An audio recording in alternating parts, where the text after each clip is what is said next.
Welcome to MGoRadio 9.8. We are leading in to the Purdue game, but of course, everybody wants to talk about Michigan basketball. Yeah, They start. They have an exhibition tonight. I'm going. I have to miss the Minnesota hockey game to go to this. It's the game against Wisconsin, but Oh, good Wisconsin. try. Sorry. Once I realized I was missing it, I wasn't paying as much attention. I'm sorry. Well, so we've got to talk about the sign gate stuff. There has been essentially no concrete evidence of anything else coming forward since we last talked about it. There's the Stallions on the sideline, maybe or not thing at CMU. I was told that that was him.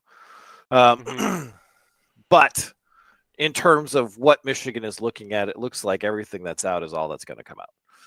And now we are into the histrionics segment of the show, where now what we have is an article from Bruce Feldman anonymously surveying coaches, many of whom are furious. And then we have these articles from guys like Thamel saying like, oh, they had this call and Harbaugh hung up. And for an hour, the commissioner of the Big Ten, Tony Petitti, was basically begging, people were basically begging him to do something about the greatest scandal in the history of college athletics. And I think we should state off the top that all of this is garbage. Like, there was a coach in the Bruce Feldman article who's like, this is worth 21 points a game, which is why all the Vegas lines moved in Michigan's favor after this came out, right?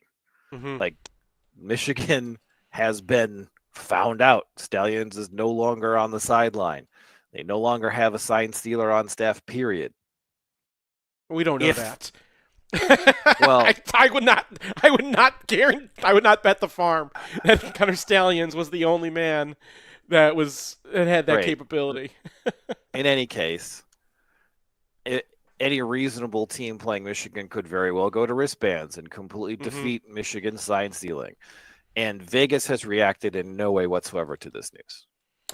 And neither has anybody from Fox. It sounds almost like there's I don't want to get conspiracy-ish, but like it sounds like ESPN all of a sudden went to, oh my God, we're going to have to jump on this too, which sensationalizing a story about Michigan gets you lots of views, but I think there might also be some pressure from people in the SEC saying this needs to be a bigger issue. Like, they want to. All right, can we stop with the conspiracy theories, Seth? All right. Stop with the conspiracy theories. All right.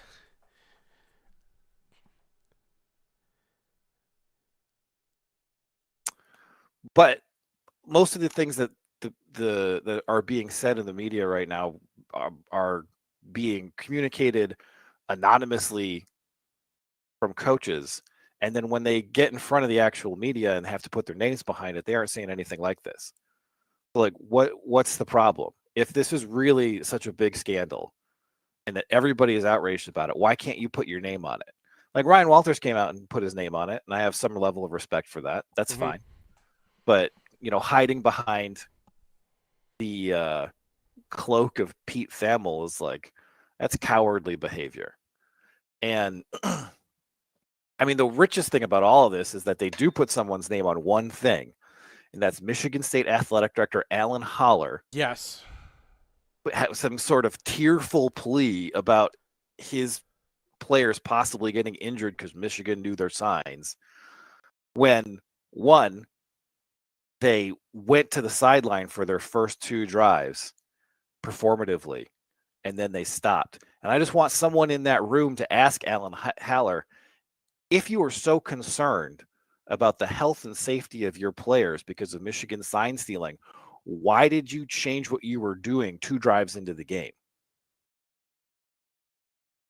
I mean, this is the stuff coming because this is not the first time they talked about, the health of the children, right? That's been there even before the sign thing. That was their thing last week, 2 weeks ago, before we played them.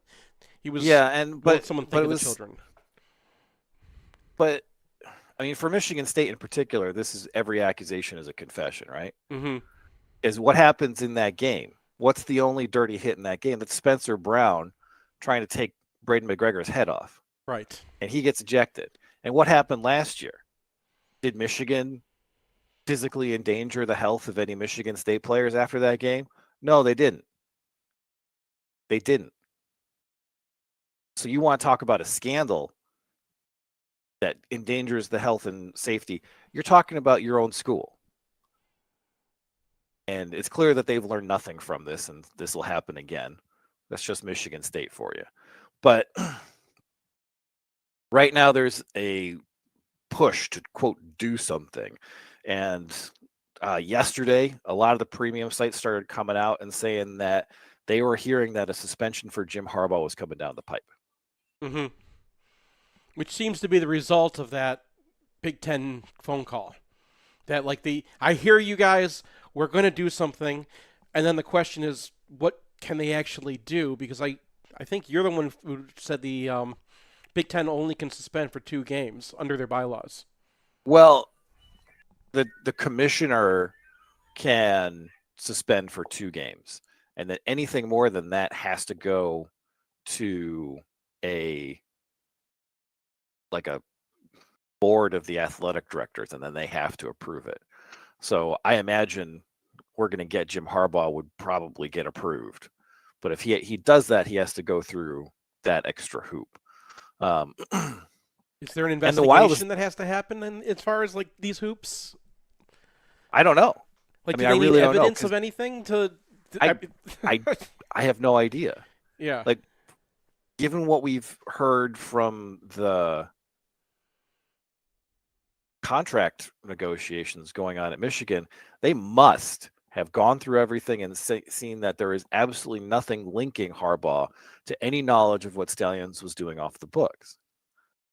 And you're going to suspend a guy based on nothing at that point.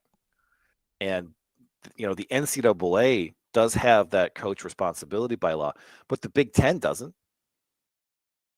Right. Big Ten doesn't have anything like that. So you're suspending Jim Harbaugh, and only Jim Harbaugh, for this nebulous thought that he might have had something to do with it when you have literally no proof of that. And I don't know. Today, it was reported that Commissioner is going to be in town, because he was going to be in town anyway, because Michigan is hosting the Field Hockey League Championships. And that Michigan was going to push back very hard on any suspension for Harbaugh, which they should do. I just don't know if it's going to make any difference, because, you have this chorus of people now who are just you have to do something, you have to do something. And so you're going to do something, but it's not going to be anything that matters. All due respect to Jim Harbaugh, whether he's on the sideline against Penn State or not is not going to make a huge difference to who wins that game. No, because this is his team, and he's been coaching it for years and years. They're not going to suddenly not be a Jim Harbaugh team because he's not on the sideline. Do you think there's a difference between on the sideline and suspended? Because I think that the suspension that he had earlier this season was like the Urban Meyer suspension, where he just doesn't get to coach during the week or during the day, but he got to coach during the week. Versus not being out there for the whole week, where you were locked out of the building, you are not able to come up with a game plan. I don't know, but it really just does feel like a witch hunt at this point, because you're going to suspend this guy who's been beating your ass on the field because of this supposed scandal, which Vegas doesn't think is anything, and you're going to find out this weekend that it's not anything. And you're going to find out against Penn State that it's not anything. The most logical explanation for why Michigan's coaches didn't think Connor Stalions was doing anything crazy is because it was a marginal impact. And he was having a marginal impact before he started doing this stuff, and he continued having a marginal impact. Ohio State claims they changed up all their signs before the 2022 game. And we all saw how that went. And how did Michigan play in that game? What did they do defensively? They just sat back. Yeah, they sat back. They played too deep. They played the switch zones. They did what you're supposed to do against a pro offense. Well, yeah, they sat back in too deep. They made Ohio State drive the field, and when they got into third and short, they knew Ohio State was a terrible third and short team. Mm-hmm. So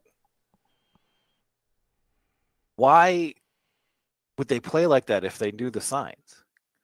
If they knew the signs and they actually knew when Ohio State was going to run, they wouldn't have played the entire first half letting Trey Adam go for 6 to 8 yards a pop.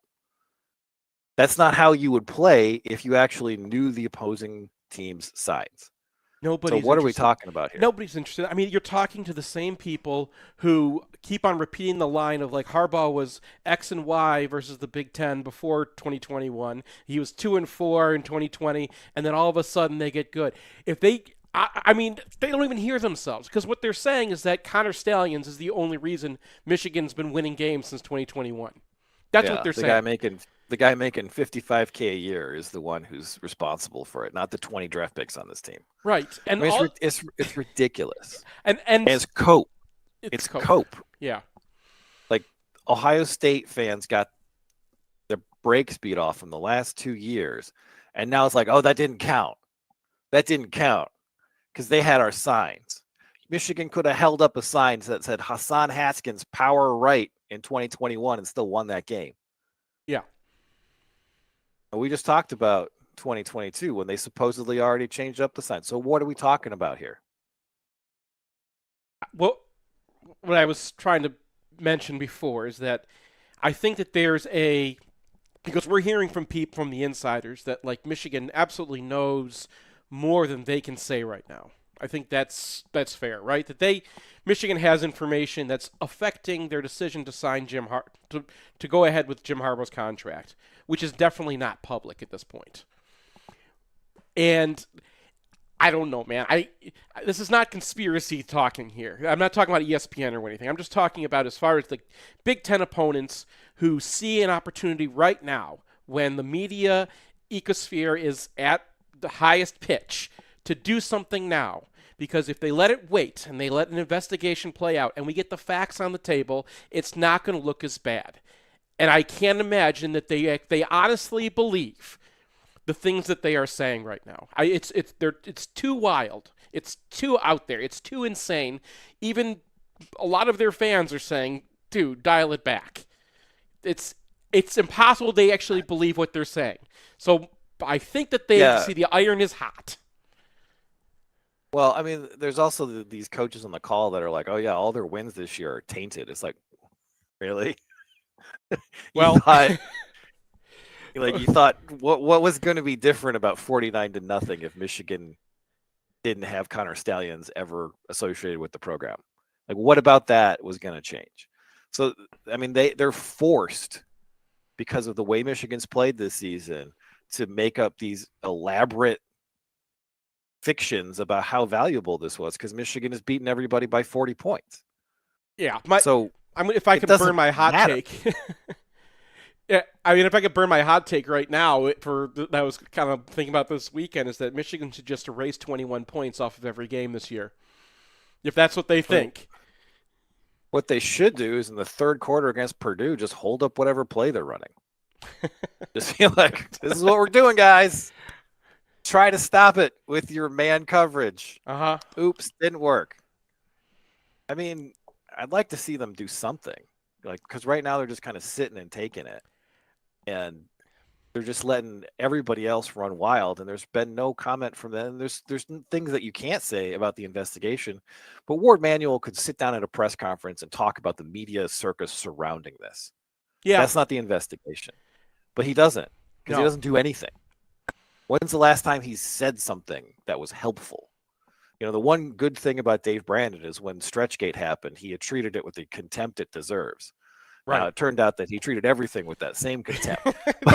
but once in a while, you do need. But once in a while, it's okay. Yeah. All right, we can be done talking about this. Let's move on to Purdue.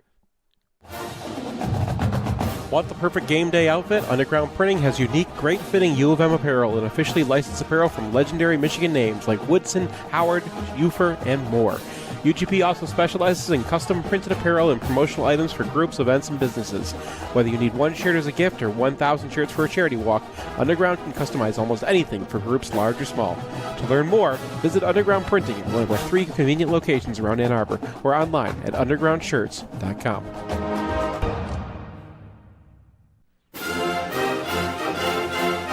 It's painless. It's online. It's group ordering made easy for your next custom printed apparel order. Pogo from Underground Printing will save you time and hassle. Whether you're selling shirts for a fundraiser, organizing a large event, trying to collect sizes and payments for a family reunion, or, ordering a whole bunch of shirts with your Kickstarter, Underground Printing is here to help. Save time and hassle every step of the way with their easy-to-use site. No more guessing what to order, chasing people down to pay, wasting time trying to sort out the order. They'll set it up, you can just sit back and relax. They'll even take care of individual shipping. To learn more about Pogo, visit them at any of their convenient locations or at pogo.undergroundshirts.com. Hey, it's Nick Hopwood, founder and president of Peak Wealth Management, your MGO financial coach, and it is our goal to help you retire with peak confidence. Check us out at peakwm.com/MGoBlog. Bo says the team. Lately, my mantra has been the plan. Check out the Trust the Plan podcast. Search out my name, Nick Hopwood, on any platform and give us a follow. We haven't updated this ad in over 2 years because since the last versions went live, we only had one Big Ten loss, and honestly, I'm a little superstitious. But for this ad, I just want to give a shout out to all the loyal Wolverines and MGoBlog fans who've reached out to us from as far as France, Japan, Seattle, San Francisco, Dallas, Florida, New York, and of course all over the great state of Michigan. And you guessed it, we're pulling recruits out of Ohio as well, just like Harbaugh. Thank you very much. So no matter where life is taking you after your time in Ann Arbor, we're here to help you build a plan you can trust. If you're looking for a second opinion, visit us at peakwm.com/MGoBlog today.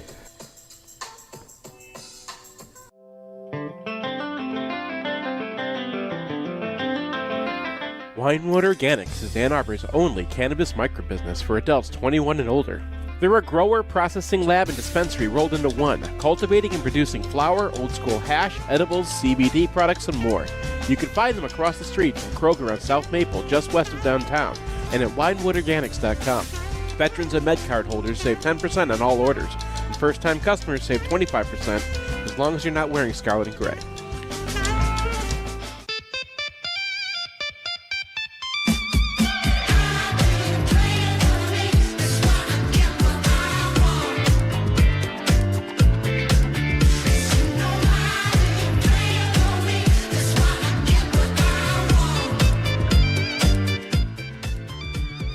Welcome back to MGoRadio 9.8. We now welcome Alex Drain back to the podcast. Alex is sick of this and didn't want to talk about any of it. You're allowed to do that? No, Alex is allowed to do that. We're stuck. All right. Before we get to Purdue, we'd like to thank Underground Printing for starting this and making it all possible. Stop by and pick up some gear. Check them out at ugpmichiganapparel.com or check out our selection of shirts on the MGoBlogstore.com. We'd also like to thank our associate sponsors, Peak Wealth Management, Matt Demers, Realtor and Lender, Human Element, Ann Arbor Elder Law, Michigan Law Guide, the Phil Klein Insurance Group, Venue by 4M, Winewood Organics, Sharon's Heating and Air Conditioning, Signal Wire, where we recorded this, and Tom Brady's new app, Autograph, rewarding fans, where you can earn rewards for things like reading MGoBlog and listening to this very podcast. How you doing, Alex? All right. Tired of signs, ready for football. Purdue is up there 2-6. Michigan is favored by 34 points. This is a Ryan Walters team, the Illinois defensive coordinator last year, who had an excellent defense featuring Devin Witherspoon and several other very good secondary players. He doesn't have any good secondary players at Purdue. He is still running pure man coverage, pure cover one. He's installed his defense and he's rolling with it. And it's year zero for him. Things are going very badly on that side of the ball. Yeah, it's going to be a multi-year project here. Purdue, for those who recall the last meeting in the Big Ten championship game, very different team. They lost their quarterback, who I believe is going to be starting in an NFL game this weekend for the Raiders. They lost their star wide receiver that was the focal point of their offense, and they got raided on both sides of the ball, especially in the trenches. This is a very diminished roster. So it's one thing when you're like, this team doesn't seem very good. And then you go into the Pro Football Focus grading, and 3 of their 5 members of the secondary who start, 3 of the 4, and one of the 5th is a free safety who's just nowhere ever near the ball. They're giving up 10 yards a target. So their nickel, their box safety, and one of their cornerbacks are giving up 10 yards a target. And you just can't defense like that. You can't live like that. Well, the good news for them is they play in the Big Ten West. So some of these... And they're still giving up 10 yards a target. Yes, well, they played Ohio State. Yeah. That helps. I believe their SP plus defense rating is 36, something like that, which is the classic Big Ten West bump. But I charted them against Ohio State, and you saw the major issues here. They give those corners a lot of cushion. They line them up 7-8 yards off the line of scrimmage, which leaves them vulnerable to the easy 8-9 yard pickup. But it's doing their best to prevent down the field action, but there's still a lot of it. They just don't have the horses at this point in time. Rogers, number 13, is their one DB that I thought was kind of okay. The other guys, just pretty much on every play, there were guys open. And obviously, you're playing Ohio State, great wide receivers, but they create havoc up front and they get some pass rush, which we can talk about in a minute. But the problem in this game against Ohio State was that even if they got somebody in the backfield and they made McCord a little uncomfortable, he had 1 or 2 guys open on every single play. And that allowed him to get the ball out and keep the offense on schedule. Their front 7 is very odd. They run out 3 defensive tackles on every snap. Pretty much. Even passing downs? A lot of them, yep. Yeah, they go to a 5-1 for their nickel. That's wild because none of those, there's one defensive tackle they have who's anything as a pass rusher. And so you'd think they'd have some packages where they pulled those guys off the field and allowed their 2 defensive ends to rush consistently, because those 2 guys are probably the best players on the team. I would say so. Nick Skirton and Kydron Jenkins are their names. You know, they rush 5 a lot, and so they put the 3 defensive tackles out there, and I think the idea is the defensive tackles to gum up a lot of the linemen and then let your edges feast more on tight ends and rush from out wide, that kind of thing. They don't drop those 2 guys into coverage all that much, only about a fifth of their snaps. I mean, pro football, so you got to look at it, though, as like passing snaps. So Jenkins in particular is dropping on almost 40% of opponent passing snaps. Okay, yeah, sure. Which seems wild, especially because you don't get anything in terms of pass rush from your defensive interior. It feels like if it's 3rd and 10, one of those guys needs to be off so that you don't have to drop one of your 2 best players into coverage where they're terrible. Like, that's the other thing, is Jenkins is awful in coverage. Well, yeah. I mean, I want to talk about a little bit how their defense works, because the Ryan Walters defense is all about like taking man to extreme. You know, you think Don Brown liked to create 5-man fronts, right? He would blitz one of his linebackers. He had 4 guys, but he did it with smaller players and then used momentum. They just do it with size. Like, Kydron Jenkins is their smallest lineman. He's 260 pounds. Nick Colbrevard, their nose tackle, he's 335 pounds. Nick Skirton is, 280? Like, they're 280, yeah. Yeah, they're all, like, big dudes. And the idea is that they're supposed to be man-on-man with the 5 offensive linemen. And the way they create pressure then, because they're playing man behind that all the time, is somebody has to drop, right? So the idea is just... he's not supposed to last in pressure that long. He's supposed to only drop back for a few seconds, and then they're supposed to get pressure because they stunt guys, they switch guys, they're going to bring the safeties, they bring cornerbacks. That's the way it's supposed to work. It only works, though, if you're that extreme man, it's if you have the players. And if you notice, you mentioned Derek Rogers, true freshman. The other guy that you kind of like in the secondary, I don't know how to pronounce Dylan Thieneman. Thieneman, I think. Thieneman, yeah. Another true freshman. So those are the guys that Ryan Walters identified and he went out and got. They're only true freshmen. But that's what he's got right now.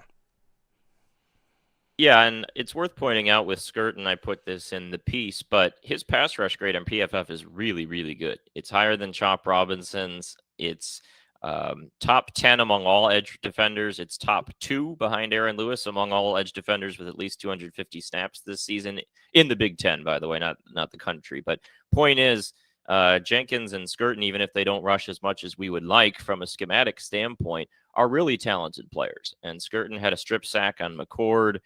Jenkins had a sack as well.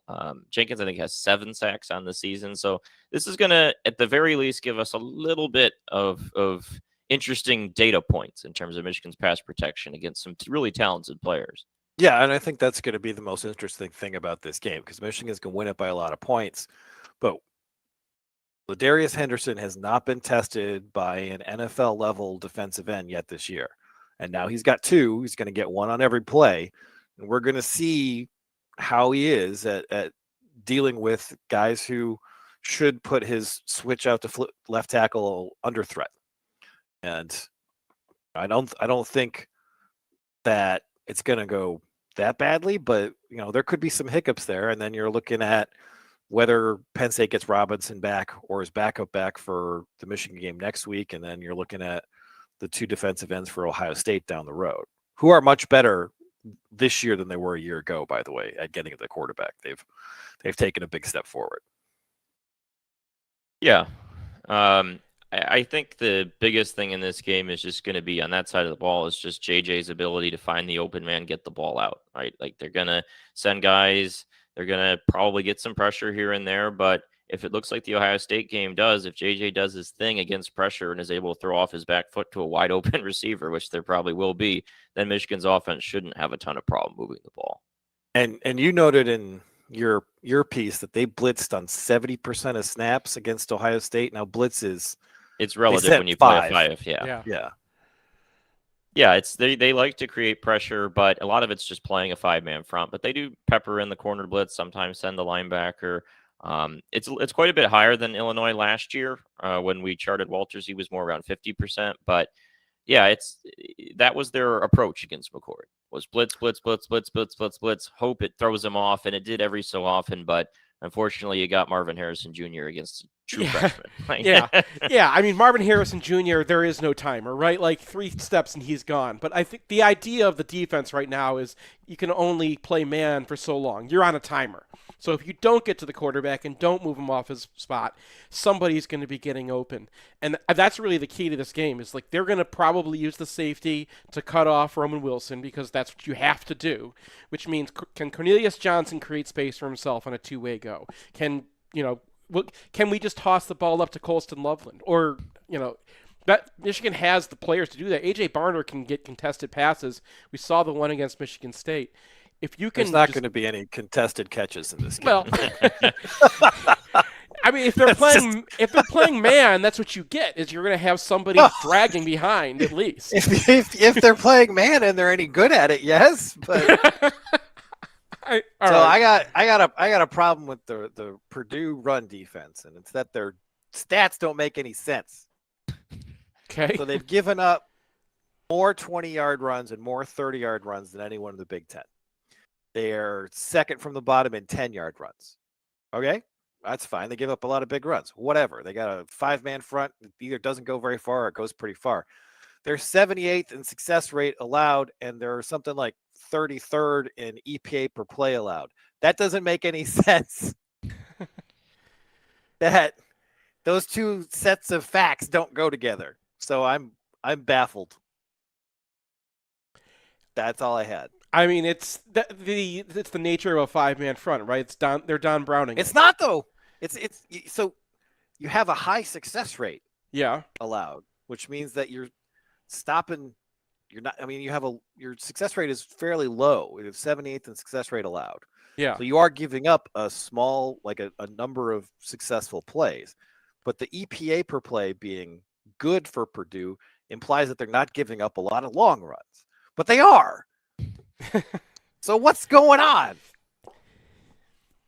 I don't know. I don't have a lot of answers for you there. Unless those runs are happening so late in the game that EPA is off. They maybe. I mean, usually you don't see that with like 10-yard runs though, 20 and 30 possibly. But I mean, I don't know. It's weird. We're gonna find out this weekend. That's another intriguing thing. What's the deal with the Purdue run defense? I think we're out of stuff for this segment. We're going to take a break, come back, talk about the Purdue offense. Hey, it's Nick Hopwood, certified financial planner, founder and president at Peak Wealth Management. Check us out at peakwm.com/mgoblog.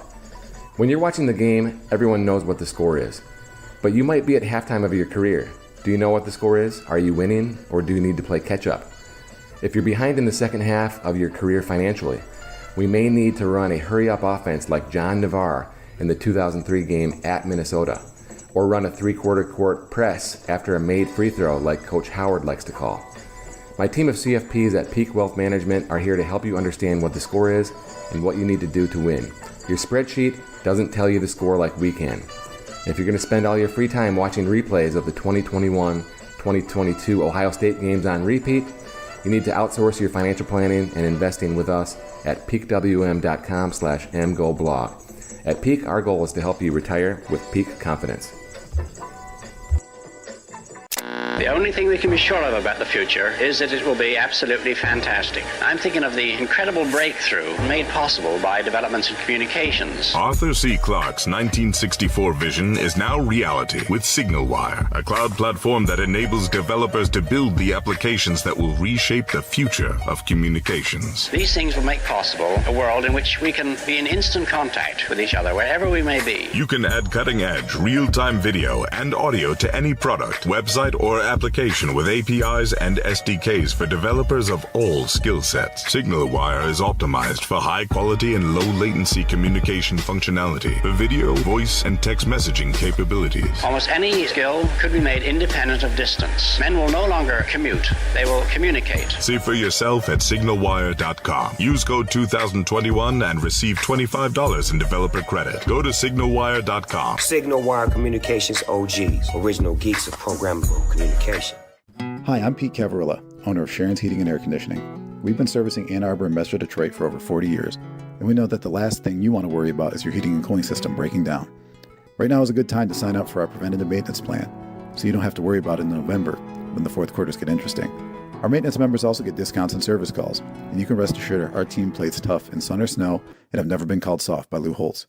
Whether you need a tune-up, are ready for a new system, or want to upgrade your air quality before winter, call us anytime or schedule an appointment on our website at sharonsheating.com.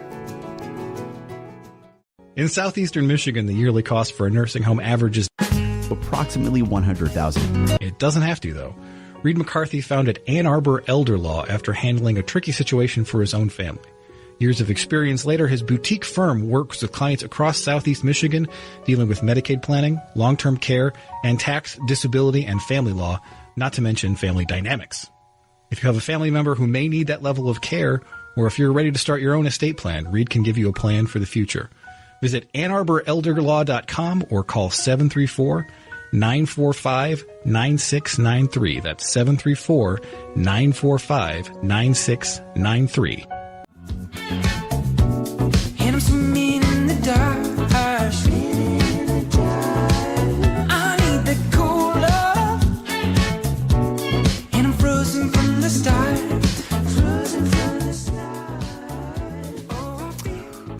Welcome back to MGoRadio 9.8. We now turn our attention to the Purdue offense, which has been decimated by injury. They've lost their starting tight end and both starting tackles.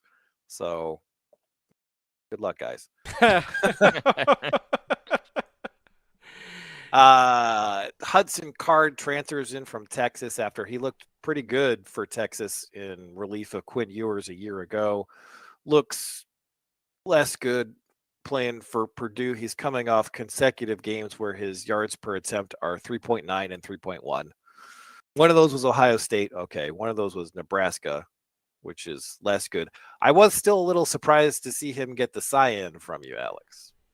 Yeah, I don't know. I was on the fence about that. It's definitely a better cyan than a number of the players. I think he's the fourth quarterback in a row, opposing quarterback, to get the cyan, but he's definitely better than any of the previous ones we gave it to. We could have taken it off. I do think a lot of the issues with this offense is not his fault, that he's being put in a really tough situation, that when you take a guy off a team that has a lot of top 100, 200 recruits, and he's not throwing to Xavier Worthy. And yeah, it turns out he looks a lot worse. So it's just a really rough setup for him to be in because he's not a super athletic kind of guy that's going to really thrive when he's forced to run around and that sort of thing.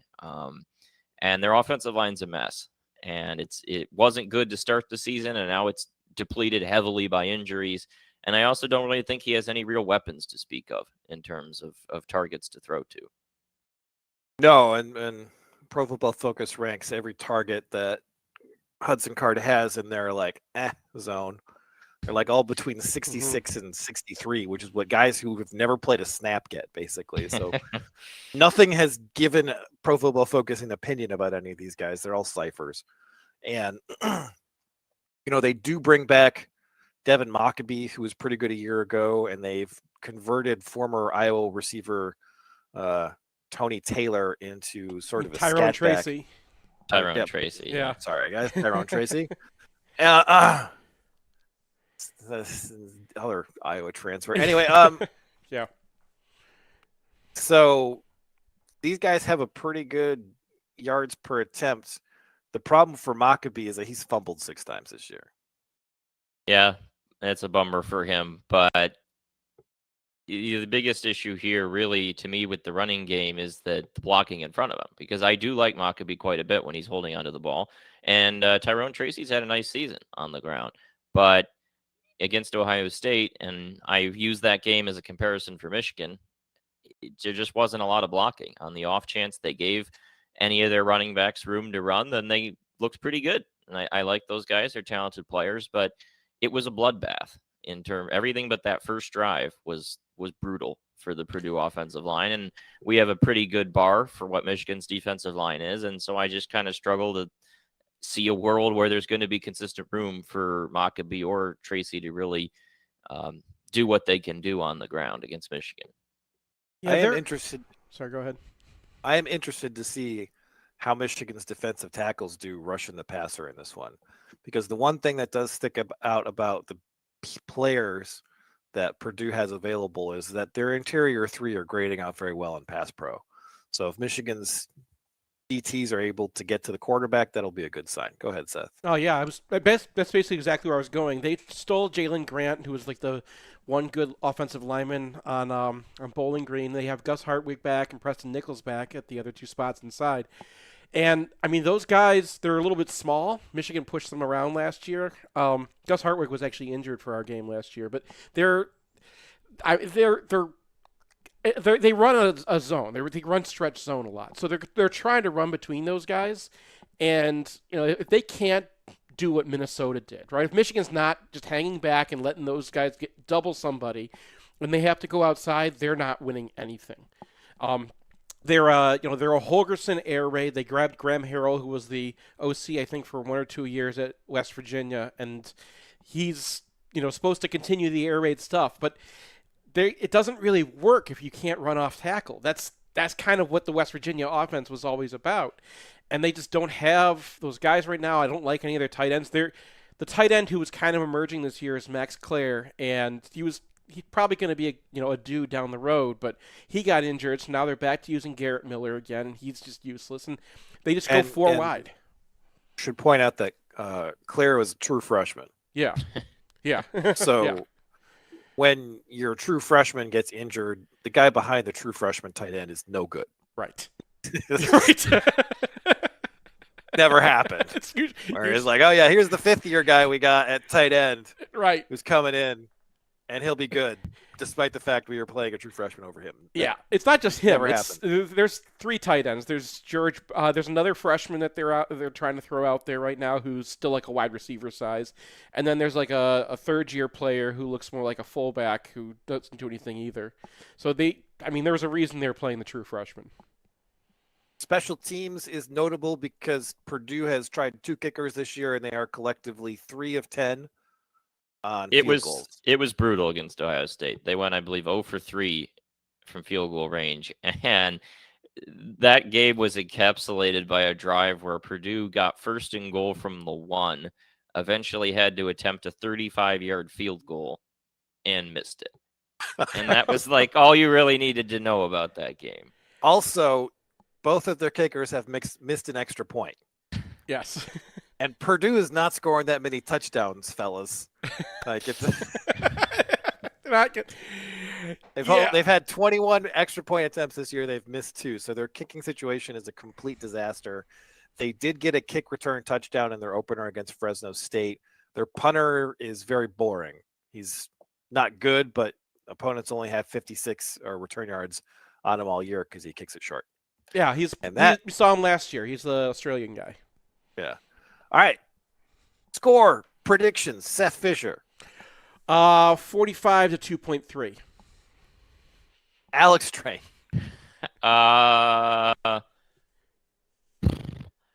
We'll do 35 to 7. Yeah, 44 nothing. Nothing. Right. Nothing. Get nothing. How many? We got Penn State next. So we get nothing against Penn State as well? Very possibly. Are you going to Cyan Aller? I think you have to. I think you have to do it statistically. Averaging like 5 yards an attempt in Big Ten play. You're doing the rest of these guys. You know, they got Hudson Card, Cyan, Kattenhauser, Cyan, Taven Jackson, Cyan, Athan Kalyak-Mackins, Cyan. The last guy he didn't was Henrik Harburg, the walk-on from Nebraska. Is he better than Henrik? He can run the ball. All right, we're going to take a break, come back, and one last look at something that happened a million months ago, the Michigan State game. Here's the thing people say. Seth, tell me about your insurance. I'm actually glad you asked me about that because I just changed my insurance, and I'm really happy I did. Let me guess. You use Phil Klein and Owen Rosen of the Phil Klein Insurance Group. They are MGO blog readers, and they don't advertise during football games. And they've got a 5-star rating on anything you would care to see. Call Owen at 248-682-7445 or visit them online at philkleininsurance.com. Maize and Blue Nation, it's Tom Brady. I co-founded Autograph with one mission in mind. Change the fan experience for the better. That's why I'm excited to announce the release of a new app that recognizes the biggest Michigan fans. The Autograph Fandom app gives you access to the best Michigan content, fan challenges, and exclusive rewards for diehard Wolverines, all for doing the things you already do, like listening to this podcast. Head over to the Apple App Store and search for Autograph Rewarding Fans and download today.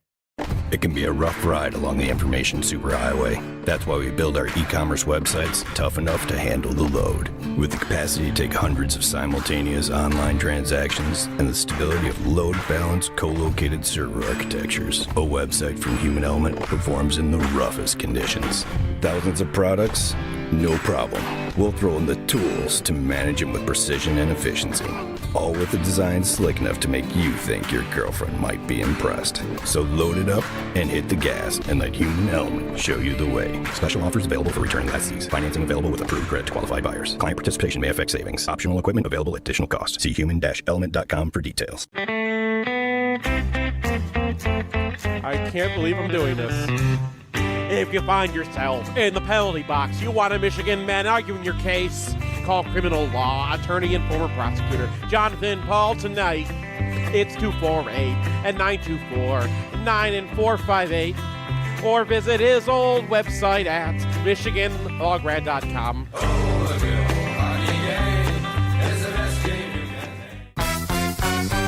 Hey, fellow Michigan fans, this is Matt Demarest, Realtor and Lender. For a decade now, you've heard me on the podcast talk about mortgages, and I've helped hundreds of fellow Michigan fans in that capacity, including Brian and Seth. But many of you don't know I'm a real estate broker as well. I promise to make buying, selling, or financing homes simple and cost-effective anywhere in the state of Michigan. Whether you're upsizing, downsizing, buying a vacation home, or building a real estate investment portfolio, send me a text or give me a call.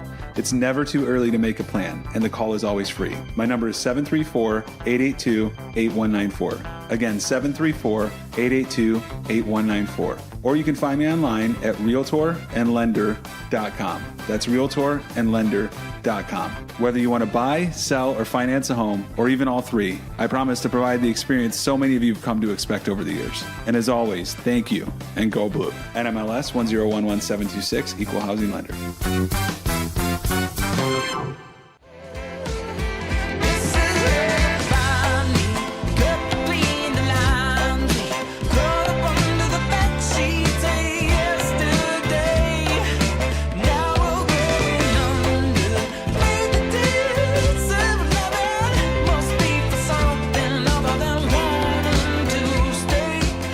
Welcome back to MGoRadio 9.8. Thanks to Joe Hertler and the Rainbow Seekers for the interstitial music on the podcast. And now we will turn to the Michigan State game, such as it was. Oh, come on. Come on. This felt so good. It was so fun to be there. I know, but it's like the same. Like now I got to talk about it. And I'm like, well, what am I going to talk about? J.J. McCarthy was pretty dang good. All right. That's fine. Yes, although you gave him a marginal for something that we didn't see before. Well, I gave him a marginal for the throw to Barner that almost got broken up. Because that was there, and he got to it late. But it did get there, so I wasn't going to make it in the bad category. But I do think that he needs to get to that faster. So okay. I gave him a marginal. I gave him a minus 0.5. He offset that with, I think, the first +3 of the year, which was the throw over Cal Halliday to Colson Loveland. He had another couple of throws that were NFL quality. I think the one thing about JJ in this game is that the throws he was making were so confident, so accurate that it did actually feel like a level up from a previously very, very high level. And other than that, we saw Drake Nugent come in for his biggest score of the year, which was just a +6 because this team doesn't run any snaps, of course.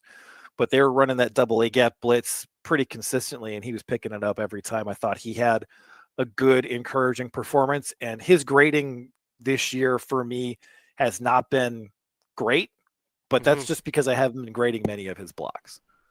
Because they're not running off center as much as they were last year. Right, and I think that's, they're focusing on giving guys the tougher, more relevant, gradable blocks because there's Zinter and Keegan and Henderson. We haven't really talked about him very much, but it is very nice that he came in and immediately everything just felt settled on the offensive line. Yeah, like Hinton was turning in some great blocks, and then he'd pick up a -2. Henderson just doesn't do this. Henderson is smooth. He knows exactly what he's supposed to be doing. He's a very good player. He's going to get drafted. And this week we'll get to see him against a very good defensive end, see if he's got the whole package. But so far, so good with him. Yeah, I highlighted. Oh, sorry. Before you move on too much, I wanted to go back to like that Loveland touchdown you talked about, because that was the same exact play and got the same reaction from Michigan State pretty much as the touchdown to Roman Wilson. Now that one he got pressure from a looper, right? And he had to run out and then makes that throw to Wilson for a touchdown. But it's the same exact play and gets the same exact coverage, and I think that's why he sees it. That's what I think is so interesting. He knows so exactly you're talking well, we should clarify the one you're talking about. Yeah. You're talking about the first one where he's in front of Angelo Gross. Yeah. No, right. I'm talking about the one where he gets you're talking about the Halliday one. The Halliday one. Yeah. Because look how that one he throws it so fast, and I was wondering what your thoughts were on this, because I did that one for my neck Sharpies. Well, my thoughts were on that one is like they motioned into it, right? So I forget who moves, but they move someone across the formation. He sees its zone. He sees that Cal Halliday is going to have to try to track Colson Loveland on a seam route, and he's like, easy money. Right. So, like, he knows exactly what the coverage is for Michigan State. And I think he's been really extraordinarily good at that all year. And, like, the number of bad reads I have for him, I think he had, like, 3 in the Bowling Green game, and then he had 1 the week after against Rutgers. Those are the only ones he's had all season. Yeah. I felt like this one was just a little bit more, on target, or just a little bit. He seemed to know them, but he had them more downloaded than even before. And like that was, you mentioned the one marginal, and I was like, is that the only time he didn't really know what the coverage he was throwing into was?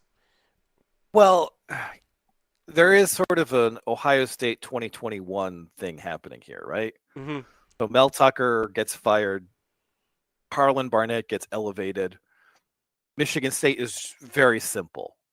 Like they haven't been able to install all their stuff, I don't think, because of all the chaos that's going on. They're not very good, so they don't think they trust their guys to run a whole lot of stuff. So like every snap, it's a 4-3 even, and you can really easily determine whether they're running man or zone. Occasionally what they'll do is they'll shift from what looks like middle of the field open to middle field closed, but that's pretty predictable as well. So they don't do a good job of disguise. They don't do a good job moving around, and they have severe limitations with some of their players. So, go back to the sign stuff is like one of the reasons that Michigan keeps coming up with all these RPS pluses is because they can do a lot of stuff. Mm-hmm. When you are a very limited football team, you're not going to come out of a game with like an RPS +6 because people can just sit on the one good thing that you do. And when Michigan can do a lot of things well, then that doesn't happen. Speaking of things that didn't happen, the Michigan State offense. Was there anything to take out of this game? Well, you mentioned RPS, so I can just segue off of that because this was actually a huge RPS blowout. And it was not like sign-stealing RPS stuff. It's that I think Michigan State's offense, as you mentioned, they just have not had the opportunity to install anything. They're throwing Kattenhauser out there, who was not the quarterback they expected to be going with. So they were just very easy to download. And as soon as Michigan had them downloaded, various Michigan players, and that was an interesting thing. We see RPSs sometimes where, Jesse Minter just has them downloaded and knows what he's doing.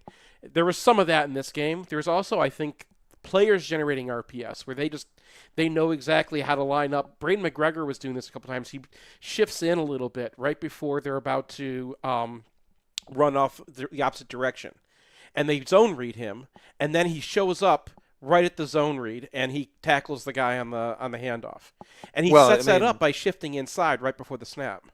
I mean, McGregor, that's always been like his top skill. Uh-huh. Like if you try to leave him unblocked and you try to zone read him, that's just you're dead. Yeah. Like he's got Mario Ojemudia levels of that in his game. Yeah. So, to me, that's a plus for McGregor, I guess, not an RPS for me. But in any case. Yeah. But it was hard to tell sometimes what I was getting at, what was RPS and what wasn't. The other thing they were doing is getting guys in unblocked, which we haven't seen very much before. I think this was, again, an adjustment to Michigan State. That State is pretty easy to read. We know how they're going to set their line protections. And so they just gave them a look, get them to set their protection one way, and then all of a sudden we bring pressure from the other side. There was a little bit more taken out of the garage. I think that they wanted this one more, right? And that's why you probably get a shutout in this one, whereas before, there was always like one dumb thing that broke, or one dumb thing that didn't work. This game didn't really have the thing that didn't work. No, but there's not really. I don't know if there's anything to learn from that side of the ball. I did, kind of bemoan one Blake Corum run where he got one-on-one with a cornerback and wasn't able to really do a whole lot with it. And I was like, I think in 2022, Blake Corum leaves that guy holding a cup of tea, being like, "Where'd that guy go?" And we got another sort of not great refusal to put his foot in the ground from Donovan Edwards on a pin and pull that, probably wasn't going to go anywhere, but it turns into a 2-yard loss when if you put your foot in the ground and you ask Halle to change direction, you're probably going to gain 3 yards. Like he's going to be slowing down, taking contact, hitting from the side, and just a little bit of a frustration there. But what are you going to do? Yeah, no, I get it. I did think that the weird pull from McCarthy on 3rd and 1 was a Roman Wilson thing, because Roman Wilson comes in for the split block and blows the guy up, and JJ is reading that guy. Okay. So he's like, this guy's coming in, I'm going to pull it. That means that Roman Wilson was not supposed to block that guy. He was supposed to pop out to the perimeter, and then instead of it being 2-on-0, it's 2-on-1. It's 1-on-1. And the way they read their bluff is that the bluff read, or the arc read, we call it, right? It's both guys are reading it, I think. So the blocker is supposed to read what the edge is doing, and the quarterback is supposed to get the same read. And that way, if the you're not watching, or the quarterback watches the blocker is supposed to make a read as well, right? So if Roman Wilson, it's not like he's told before the snap, blow that guy up. He's supposed to see where that guy is and then decide to either blow him up or if he comes too far inside, go around him, and you should have a quarterback behind you in a second. Well, yeah, so I charge that one to Wilson. Your mileage may vary. Mm-hmm. One last thing. J.J. McCarthy is not a game manager. Yeah, well. The most flabbergasting take I can remember in the history of college football was J.J. McCarthy is a game manager. Yeah. Well, we've had we've had a couple of weird takes this week. But you are now muted. You are now sorry. unmuted. I did want to point out that I think it's time to start the Heisman campaign for Graham next year. Mason Graham? Mason Graham. Sure, let's go for it. Yeah. It's just every week he's doing it with the club. Man, he had no mistakes. There was not a single negative I had this week on him. Like sometimes they get him with a double or whatever, and it's just one of those things where okay, he's already a boringly awesome player and a true sophomore. Yes, sir. All right, guys, stay safe out there. Boris is a mayor and a land surveyor with plans of his own. He hates a Ruska, he hates a vodka bandit from his home. He hates a Ruska, vodka. He never drank a single drop. He hates a Ruska, vodka. There's poison, he swears to stop. He's singing la da da da da da da.